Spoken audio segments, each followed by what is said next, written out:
Welcome to Chandru Study Centers. One sum பார்க்கலாம். If 3 times of a number is greater than 3/5 of it by 60, then what is the number? கவனிங்க 3 times of a number. அப்ப number நாம என்னன்னு வச்சுக்கணும்? x ன்னு வச்சுக்கணும். So number நாம என்னன்னு வச்சுக்கணும்?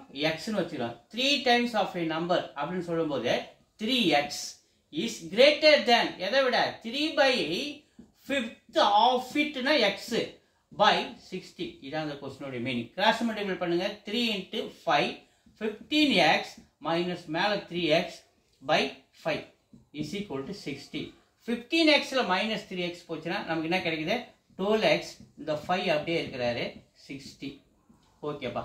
12x இங்க இந்த சைடு லெஃப்ட்ல நிறுத்திங்க. இந்த 5 கீழே டிவிஷன் பண்றவர் அங்க போய் என்ன பண்றாரு? 60 கூட மல்டிப்ளை பண்றாரு. சோ x ஓட வேல்யூ வேணும்னா 60 multiply 5.